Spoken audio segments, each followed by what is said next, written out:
Hi friends, welcome to பல்லவலாக். நேற்று பல்லாவரம் வெள்ளிக்கிழமை சந்தை ஏன் வெறிச்சோடி கிடக்கு அப்படின்னு சொல்லிட்டு ஒரு வீடியோ போட்டுருங்க. அதுக்கு ஒரு 2 கமெண்ட் வந்தது. ஒருத்தர் என்ன சொல்லியிருந்தாங்க, நேற்று வரலட்சுமி விரதம் எல்லாம் பிஸியாக இருப்பாங்க அப்படின்னு சொல்லிட்டு. இன்னொருத்தர் மாரியம்மா கோயிலுக்கு போயிருக்காங்க அப்படின்னு சொல்லிட்டு ஒருத்தர் கமெண்ட் பண்ணியிருந்தார், நந்தகுமார் அப்படின்ட்டு. இன்னொரு கமெண்ட் வந்து எங்கள் அக்கா தான். ஸோ இவங்களாம் வீடியோ ஃபுல்லாக பார்த்துட்டு கமெண்ட் பண்ணாங்களா என்னன்றது எனக்கு தெரியலங்க. ஒரு ஃபன்னுக்காக பண்ணுறாங்களா. ஆனால் அவங்களுக்கு வந்து நான் ஸ்மைலி கொடுத்து ஒரு ரிப்ளை போட்டேன். ஆனால் இன்றைக்கி வந்து நம்மளுடைய தமிழ்நாட்டு முதல்வர் திரு ஸ்டாலின் அவர்கள் வந்து பல்லாவரம் பகுதிக்கு, அதுவும் சந்தை பகுதிக்கு தான் வராருங்க. அங்கே தான் ஒரு பெரிய ஒரு கூடாரம் மாதிரி போட்டு அதில் வந்து மக்களுக்கு வந்து இலவச வீட்டு மனை பட்டா வழங்கினாருங்க. ஸோ அந்த ப்ரோக்ராம் வந்து இந்த சந்தையை ஒட்டி உள்ள எல்லா ரோடையும் நேற்றே பிளாக் பண்ணி வச்சுட்டாங்க. ஸோ இந்த ரீசனுக்காக தான் நேற்று வந்து சந்தை இல்லை அப்படின்னு சொல்லிட்டு நான் நேற்று வீடியோவிலே சொல்லியிருந்தேன். ஆனாலும் அந்த 2 கமெண்ட் வந்தது. ஸோ அது உங்கள் கூட நான் ஷேர் பண்ணியிருக்கேன், நீங்கள் படித்து பாருங்கள். ஓகே, எனிவே நம்மளுக்கு கமெண்ட் பண்ணாங்க. ஸோ அவங்களுக்கு ஃபீட்பேக்காக நான் ஒரு திருப்பி அவங்களுக்கு வந்து ஸ்மைலி கொடுத்துருக்குறேன். ஸோ அதனால தாங்க இன்றைக்கி வந்து நம்மளுடைய ஸ்டாலின் முதல்வர் அவர்கள் வந்து வருகையை ஒட்டி தான் நேற்று சந்தையெல்லாம் நேற்றே க்ளோஸ் பண்ணிட்டாங்க. அவரோட பாதுகாப்பு நலனை கருதி. 2வது சந்தை இருந்தால் கண்டிப்பாக குப்பையாகும். ஸோ இதெல்லாம் க்ளீன் பண்ணி எடுக்க முடியாது அப்படி சொல்லிட்டு நேற்று வீடியோ பார்க்காதவங்களாம் நான் மேலே ஐ கார்டு கொடுக்குறேன், அதில் போய் பார்த்துட்டு வாங்க. எவ்வளோ கூட்டம் பாருங்கள். இவங்களுக்குலாம் வந்து பட்டா வழங்கிறதுக்காக இந்த மக்கள்லாம் வந்துக்கிட்டு இருக்கிறாங்க. பாதி பேர் இதுக்காக வந்தாங்க, பாதி பேர் என்னப்பாலே நம்ம முதல்வரை பார்க்கலாம், நம்ம பல்லாவரம் பகுதிக்கு வரும்போது நம்ம பார்க்கலன்னா எப்படிங்க. அதனால் சரி பார்க்கலான்னு ஒரு ஆர்வ கோளாறுல தான் நான் போனேங்க. கிட்டலாம் பார்க்க முடியாது, தூரத்துலேருந்து தான் ஓரளவு அவரை வந்து வீடியோ எடுக்க முடிஞ்சுது. ஸோ இன்றைக்கி இந்த வீடியோவில் ஃபுல்லாக நீங்கள் என்ன பார்க்க போகிறீங்க, இன்றைக்கி வந்து நம்ம முதல்வர் ஸ்டாலினோட வருகையை தாங்க நீங்கள் பார்க்க போகிறீங்க. அவர் ஏற்கனவே தாம்பரம் போயிட்டு அங்கே ஒரு கவர்மெண்ட் ஜிஹெச் புதுசாக அதை வந்து இனாக்ரேட் பண்ணிட்டு தான் பல்லாவரத்துக்கு வராருங்க. வந்து ஒரு 5 மினிட்ஸ் பேசினார். பேசிட்டு ஒரு 10 பேருக்கு பட்டா கொடுத்துட்டு அவர் பாட்டு கிளம்பி போயிட்டார். அவர் இருந்து தினமும் ஒரு 10 to 15 மினிட்ஸ் 20 மினிட்ஸ் இருக்கும், அவ்வளோதாங்க. ஆனால் நேற்றுலேருந்தே பல்லாவரம் காலை கட்டி போச்சுங்க. டிராஃபிக்கெல்லாம் நேற்றே க்ளோஸ் பண்ணி விட்டாங்க. எங்கே சுற்றினாலும் பேரிகார்டை போட்டு போலீஸ் இப்படி போகக்கூடாது, அப்படி போகக்கூடாது, அப்படி போகக்கூடாதுன்ட்டு நேற்றே எக்கச்சக்க ரூல்ஸ்லாம் போட்டு பல்லாவரமே நேற்று ஸ்தம்பித்து போச்சுங்க. இதில் வேறு ஆம்புலன்ஸ் வேறு பாவம் இருந்தாலும் அவங்களுக்கெல்லாம் வழி விட்டு அந்த ஆம்புலன்ஸுக்கு வந்து ஃபாஸ்ட்டாக போகிறதுக்கு டிராஃபிக் போலீஸ்லாம் நல்லா ஹெல்ப் பண்ணாங்க. டிராஃபிக்லாம் நேற்றே க்ளோஸ் பண்ணி வச்சுட்டாங்க. இன்றைக்கி சுத்தமாக இல்லைங்க. அதனால் அவர் வருகை 20 நிமிஷமாக இருந்தாலும் இந்த பாதுகாப்பு ஏற்பாடு இருக்குது பாருங்கள், அது வேறு லெவலில் இருந்தது. அதுவும் நம்ம தமிழ்நாடு போலீஸ்லாம் கேட்கணுமா, அப்படியே கண்ணில் எண்ணெயை விட்டுக்கிட்டு திருப்பி பார்க்க மாட்டாங்களா. செக்கிங்லாம் பயங்கரமாக இருந்ததுங்க. நானே கையில் கேமரா கூட இல்லாத போனேன், அப்படியே செக் பண்ணி தாங்க அனுப்பினாங்க உள்ள. ஸோ அந்தளவுக்கு தான் இருந்தது. மக்கள் பாருங்கள் எவ்வளோ கூட்டம் இன்றைக்கி. இது வந்து ஒரு காலி கிரவுண்டு. இது ஒரு 1 மந்த்தாக இது வந்து ரெடி பண்ணிகிட்டு இருக்காங்க. பட் எதுக்கு ரெடி பண்ணுறாங்கன்னு எனக்கே தெரியாதுங்க. இப்போ தான் ஒரு 2 டேஸ் பேக் தான் இருந்தது. ஓ, இங்கே தான் வந்து இந்த ப்ரோக்ராம் நடக்க போகுது அப்படி சொல்லிட்டு இந்த பாதுகாப்பு ஏற்பாடு, அப்புறம் அந்த டெக்கரேஷனு, அவருடைய வெல்கம் பண்ணுறது எல்லாமே வேறு லெவல் இருந்ததுங்க. அதனால் இன்னைக்கு ஃபுல்லாக இந்த வீடியோவில் பார்க்கலாம். அதுக்கு முன்னால் ஃபஸ்ட் டைம் நம்ம சேனலில் பார்க்குறீங்களா, நிறைய பேர் நம்ம சேனலை சப்ஸ்கிரைப் பண்ணாதே பார்க்குறீங்க. உங்களுக்கு பிடிச்சிருக்கு, நம்ம வீடியோஸ்லாம் நல்லா இருக்குது பார்க்குறீங்க, சப்ஸ்கிரைப் பண்ணணும் அப்படின்னு நினச்சிங்கன்னா ஒரு சப்ஸ்கிரைப் பண்ணி சப்போர்ட் பண்ணுங்கள். இது வந்து கட்டாயம் கிடையாதுங்க, விருப்பப்பட்டா செய்யலாம், இல்லைன்னா ஸ்கிப் பண்ணிவிட்டு போயிட்டே இருக்கலாம். நீங்கள் கொடுக்குற ஒரு சின்ன லைக்கு, கமெண்ட்டு, சப்ஸ்கிரிப்ஷன் தாங்க எனக்கு வந்து ஒரு சின்ன மோட்டிவேஷனாக இருக்கும். அதனால தான் நான் வந்து எல்லா வீடியோவிலையும் ஸ்டார்டிங்லேயும் சரி எண்ட்லேயும் சரி. வாங்க வீடியோ பார்க்கலாம்.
பத்திரிகை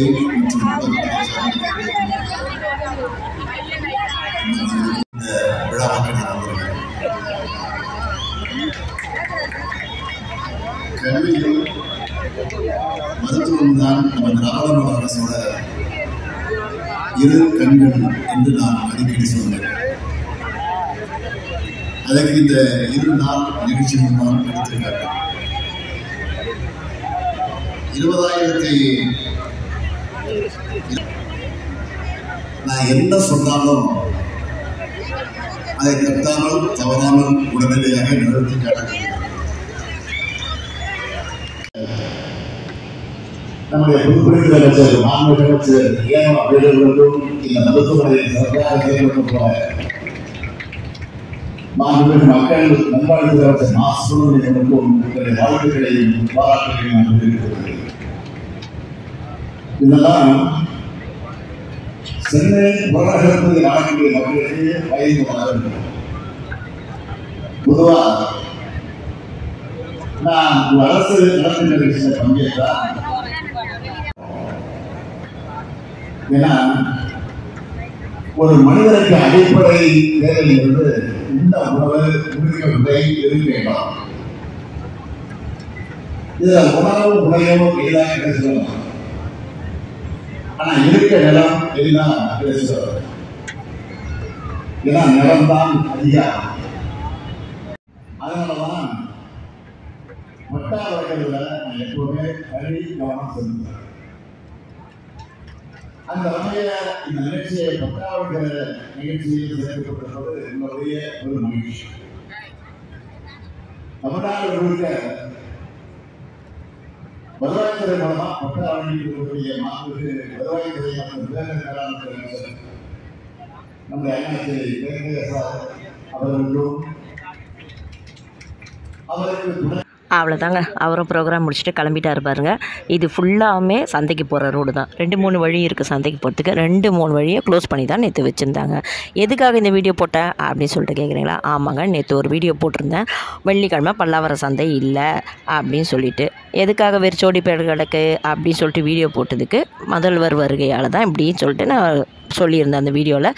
ஸோ அது உங்களுக்கு கரெக்டு அப்படின்றத உங்கள் கூட ஷேர் பண்ணலை. இல்லைனா இதுக்குன்னு நெகட்டிவ் கமெண்ட் போடுறதுக்கு ஒரு ஆட்கள் வருவாங்க. அதனால தாங்க இதை பாருங்கள், இது ஃபுல்லாமே உங்கள் நல்லா பார்த்தாலுமே தெரியும் சந்தைக்கு போகிற ரோடு தான். அதனால் இனிமேல்ட்டு ஏற்கனவே நான் சொன்ன மாதிரி விஐபி விவிஐபிஸ் வந்தால் பல்லாவர சந்தை இருக்காதுன்றதை நீங்களே டிசைட் பண்ணிக்கிட்டு அன்றைக்கி வருதை நீங்கள் ஸ்கிப் பண்ணிவிட்டு நெக்ஸ்ட் வீக் தான் நீங்கள் வர மாதிரி இருக்கும். ஸோ இந்த வீடியோ எப்படி இருந்ததுன்னு சொல்லுங்கள். நான் சொன்ன சில விஷயம்லாம் உங்களுக்கு யூஸ்ஃபுல்லாக இருந்ததான்னு சொல்லுங்கள். நிறைய பேர் நம்ம சேனலை சப்ஸ்கிரைப் பண்ணாதே பார்க்குறீங்க. அதனால தான் ஒரு வீடியோவில் எண்ட்லேயும் இந்த வீடியோ பிடிச்சா லைக் பண்ணுங்கள், நம்ம சேனலை சப்ஸ்கிரைப் பண்ணுங்கள், கருத்துக்களை கமெண்ட்டில் சொல்லுங்கள். தேங்க்யூ.